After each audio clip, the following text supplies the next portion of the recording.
And, you know, that was really big. And, you know, these are little lights. And I went on to do other things, do Toastmasters. I ended up becoming a president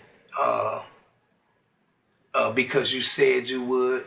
Is a promise club because I said I would. So if you say stuff, you need to stand on your word. You got to be accountable. And the best ability is availability. You need to be available for the people that you say that you love. If you're not, you know what I mean? Like, that's just what life is. And I tried to be available to them brothers. And it did. After 18, it became my distraction too. Because I'm trying to figure out, how do I get out of prison after 18? In 2018, at that point, you know, I had been in prison for 20 years. I'm like, man, what do I do? I'm trying to figure it out. So from my research, I seen that the only way to hurdle this procedural default for untimely filing, see, according to the Anti-Death Penalty Terrorism Act of 98, put in place by Bill Clinton, that if you have a timeline, and it's funny, because if you file your case, your direct appeal, you file it, after your direct appeal get denied, your time start going.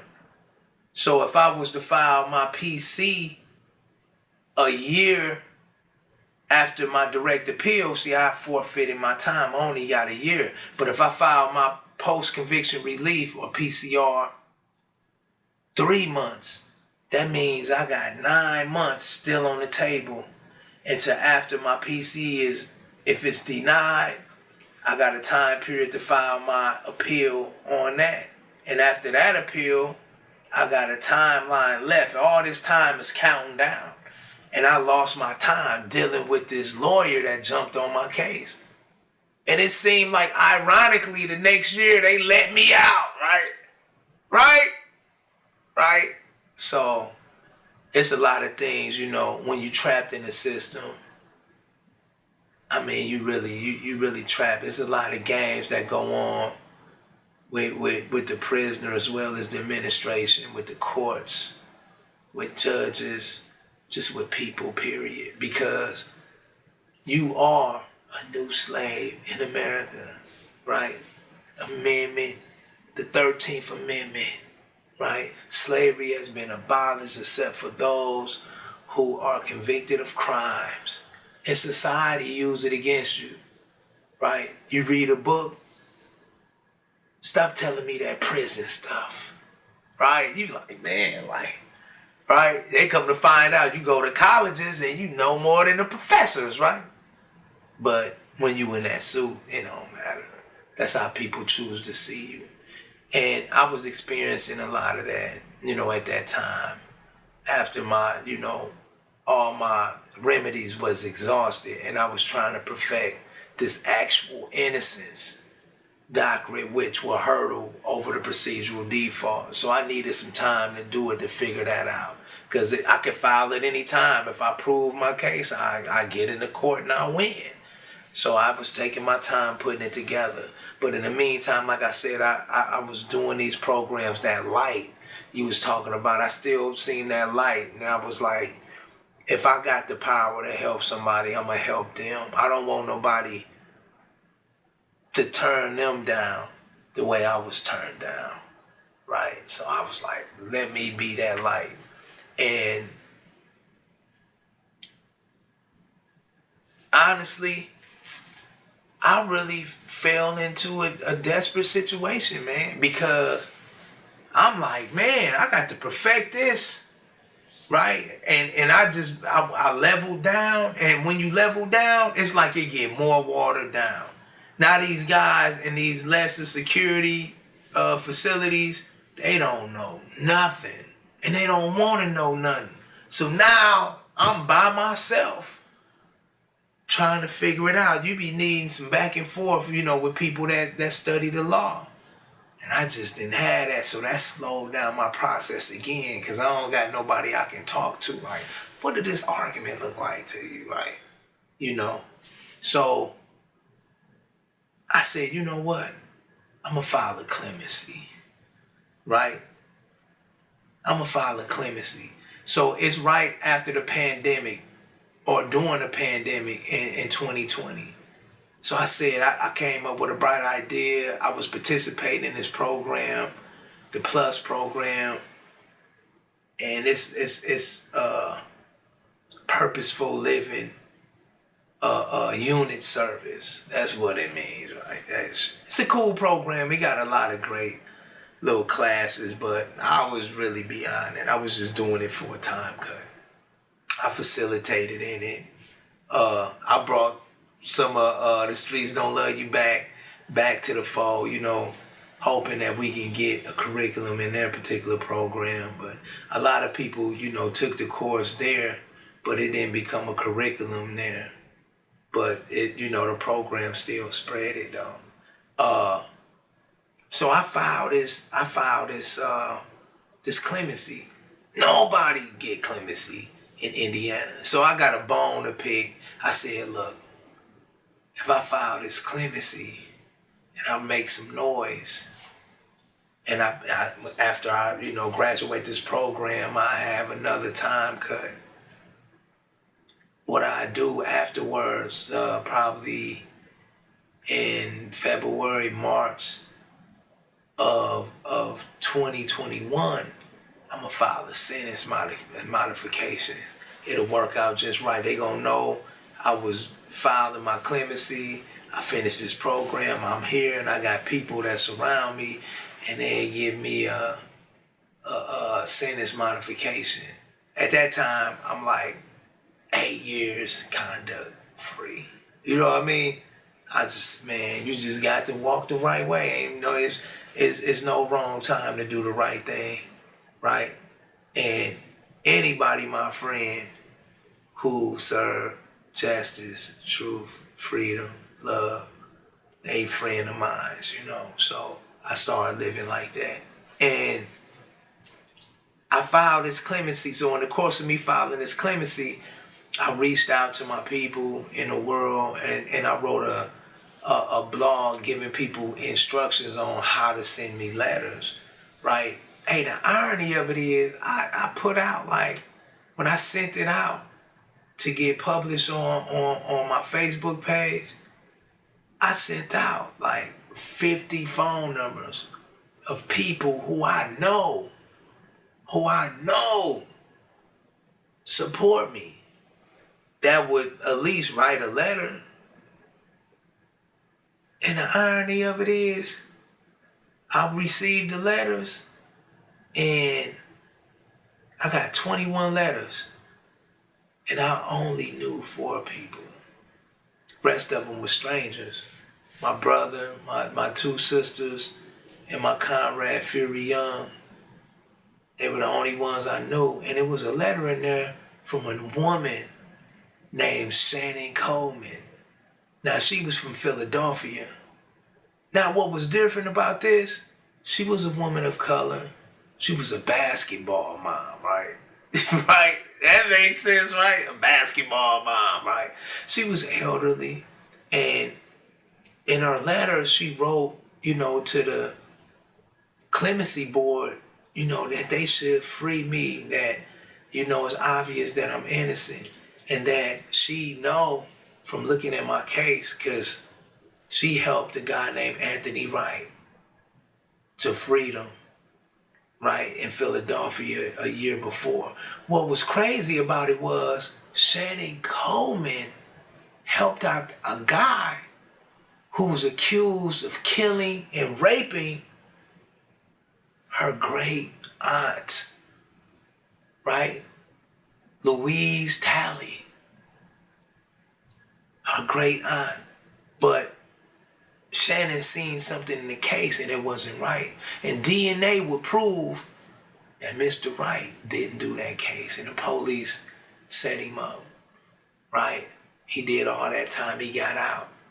So I was like, wow, man, that's dope. So I wrote her back. I said, hey, I appreciate what you did. If you can do anything else, let me know. She wrote me back and told me, well, my daughter worked with the prosecution office as an intern in there, and that's what they do. They get people out. She said, do y'all got a conviction integrity unit? I said, what's that? He said, y'all don't got that? Right? This is June of 21. Right? No, I'm tripping. This is June of 20. Right? Because I got these letters. I eventually filed my clemency in October of 2020. So we still talking in between. By the time we get to the end of 2020, she said, you know what? I was messing with the internet. And they got a conviction integrity unit. As well as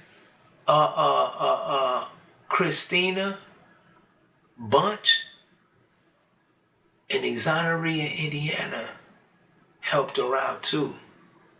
Once, that CIU was open in Indianapolis, the first one. So she got exonerated by Northwestern University, the wrongful conviction clinic, right? In Northern Illinois. But, she put a word in, right? And, I had the questionnaire in my hand, April of 21. I reluctantly fill it out. You got to think, I wrote every innocent project. Just a little side note. Conviction. Something you can hear in somebody's voice. They can fool you for a little while. But real conviction, it comes from going through it. When you do all the work, you get something out of it.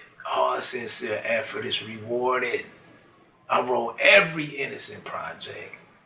I wrote every state. Wrote Dateline. I wrote 48 Hours. I wrote the Oprah. You know what I mean? Hey, anybody, I wrote everybody, right?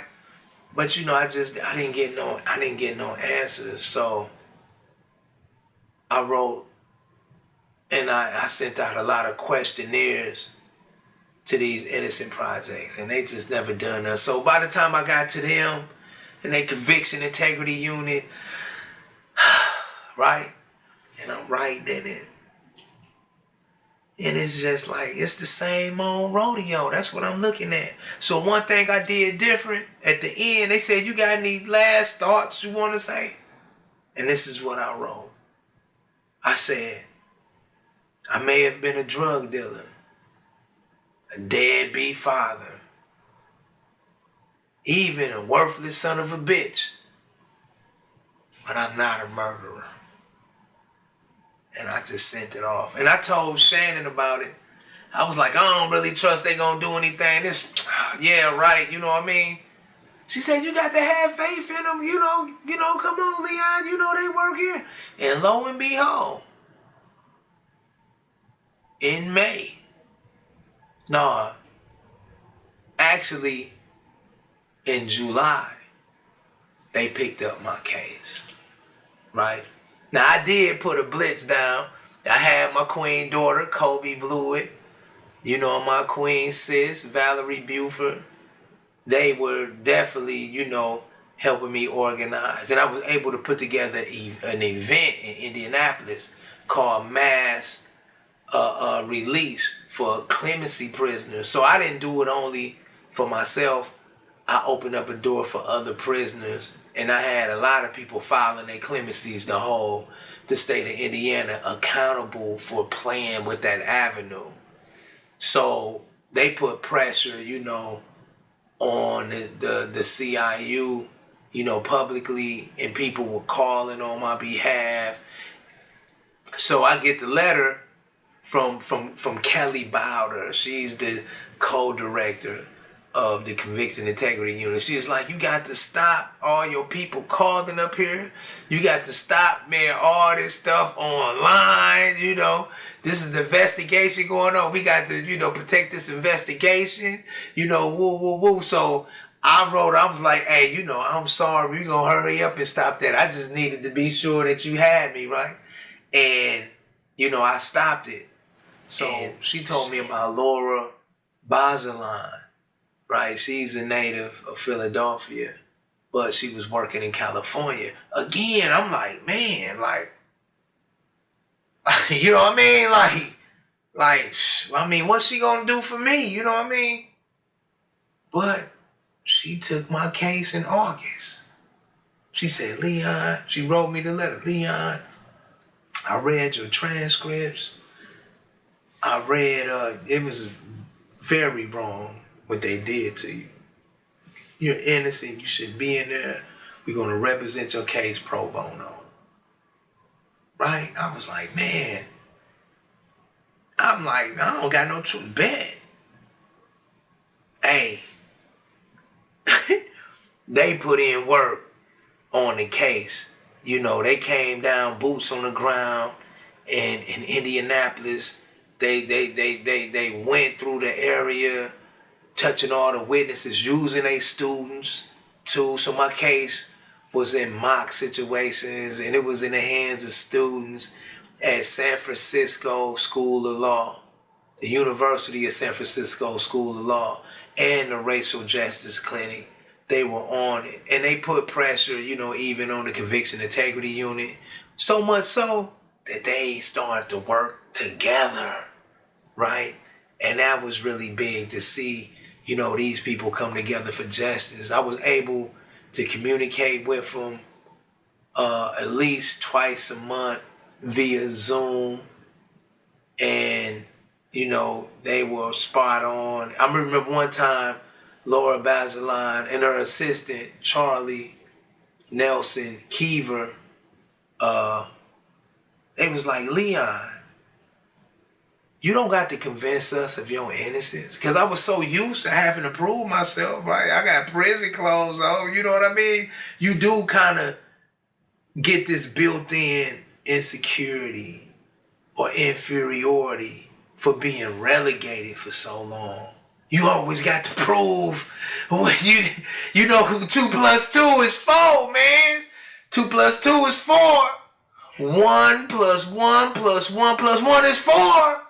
3 plus 1 is 4. Zip. You going out your way to prove something that's obvious.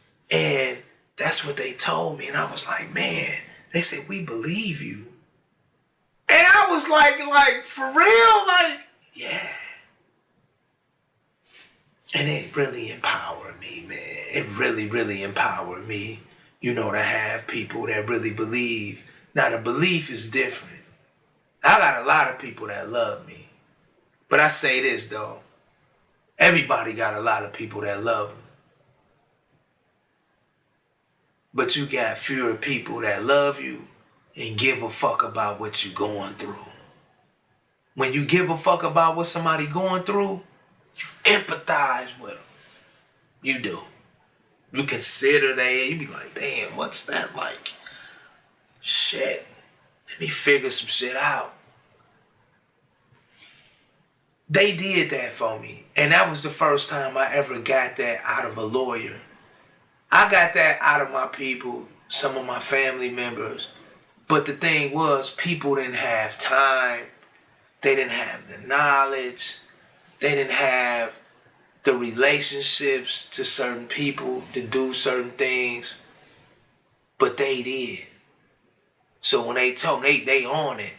Now, I asked Kelly Bowder, right, about this later. Wait, before I get to that, let me say this. So when they researching my case, they find my file. In my file is notes from another detective, right? A drug detective.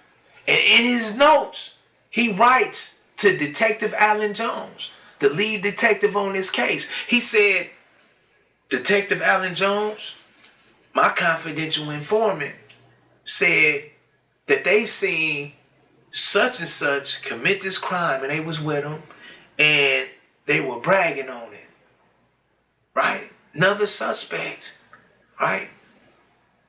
And it was the same suspect that Dakari Fulton, that eyewitness I was telling you about, had identified and known.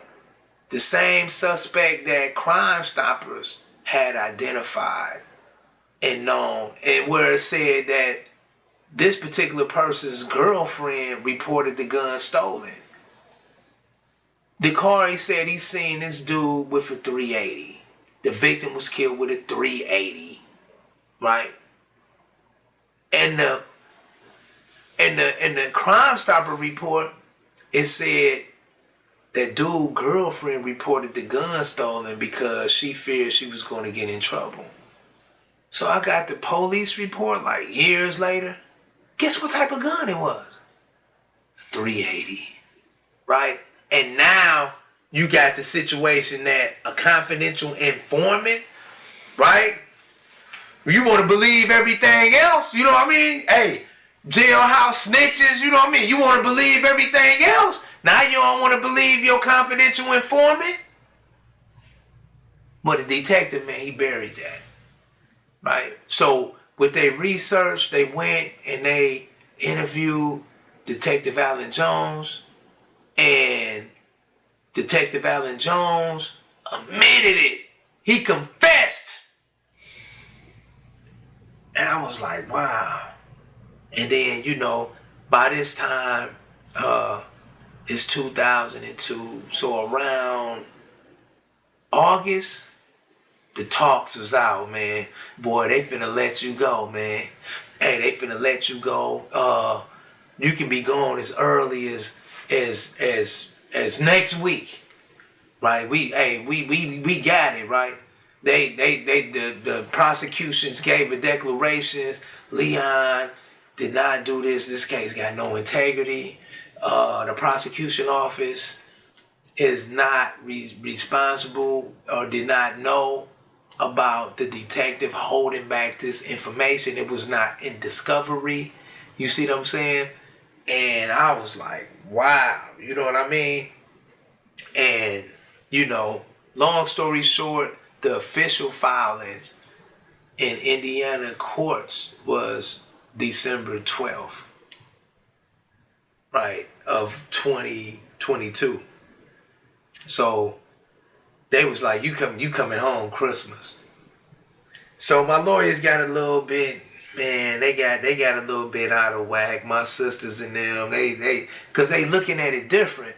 This is one reason I think I had a conversation earlier where I was talking about I didn't really realize how my situation affect y'all. Cause once you in the picture, when you on the inside, you can't see it. You got to get out the picture to see the picture. If you in it, you can't see it. You know, so, and you know, I'm growing to understand that now. And they was going through they even cried. I was like, man, it's like people crying for me. Like, I had some white people crying for me, right? I did. I ain't never seen a white person cry for me. They for real, right? They was crying. I was like, wow, like, this must be real, right? It's going down. But they was getting impatient. I just told them to be patient because I realized the courts got 90 days to respond to, you know, anything you file. And this don't include weekends or holidays. So I could have been sitting there as late as May, right? So we going through everything and we sitting, we waiting, and it was March 9th.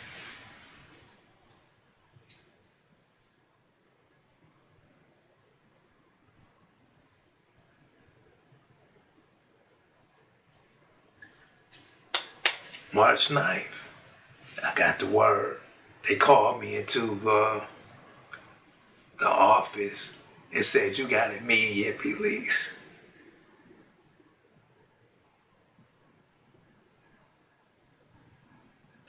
That was huge, you know what I mean? That was huge. And I didn't really react. At the time, I didn't react. I didn't tout or nothing. I was like, woo. Truth never dies, you know. And the counselors and stuff, man, they was just looking like, man, like this dude walking out of here, right? So I just went and packed my stuff up. You know, I hit my people. They was like, yeah, it's official. I heard last night. I was like, I'm just hearing today. So really the order went in March 8th. And it was really major. So I packed all my stuff up. I said my goodbyes to my comrades, kept the numbers I was going to reach out to, you know, stuff like that. And, you know, everybody was like, man, they was shocked. You know, I walked out and I went to medical. We had to go to medical because I got to do this blitz thing because, you know, you got to do all this re-entry paperwork. I'm just marking stuff down to leave out. And, you know, like on my way out, I'm pushing my cart. They gave me like a grocery cart to push out. I just had like a box. And it just went like that. I went through the corridors. They was opening up doors for me. I'm like, man, I ain't never seen this part of the prison, right? They opening up stuff, and before you know it, I'm right there at the front. They like, let me see your prison ID. Gave them my prison ID. They gave me a different ID for when I go out. And I said right there, I seen my sister there. I'm like, hey, what's up?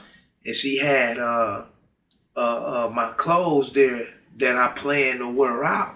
So I wore a white dashiki, a long sleeve dashiki with white pants with some white kohans.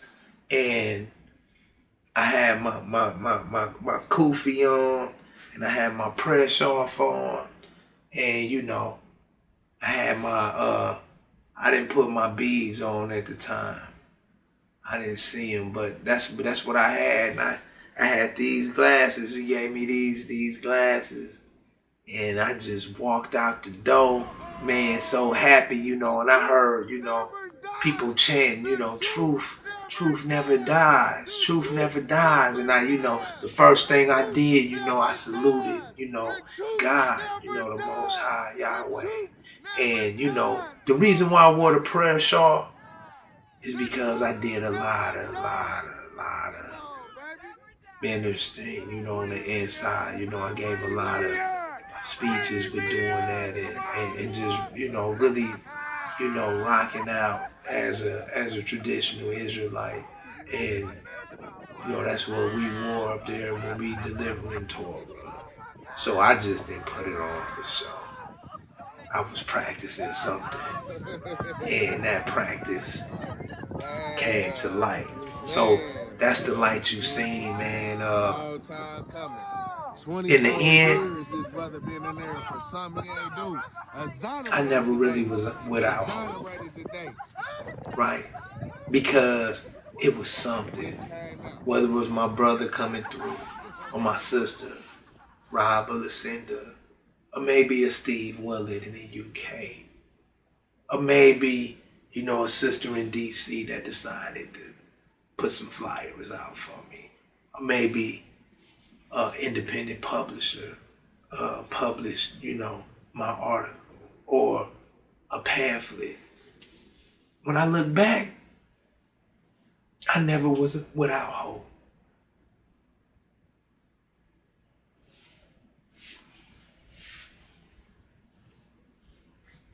Them tears of joy.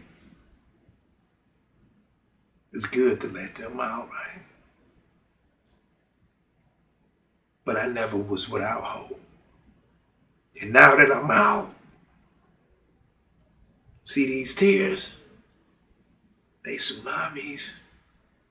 And what I'm going to do, I'm going to change the world. I'm going to change the world.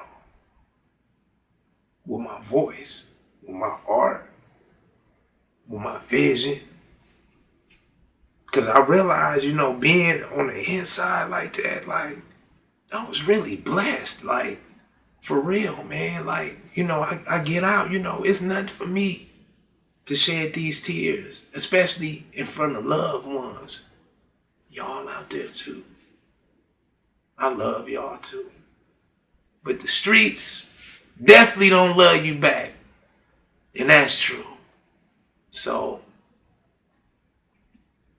like I started this off, remember those in prison as if you were a fellow inmate. Remember where your mind used to be. Don't talk about them. Remember when you was lost. You know how they lost. Lead them the right way. Remember those in prison. Go get them. Be the key. Open up the door. And if you can't help them, let them go. Let the dead bury the dead. Ain't nothing you can do but try.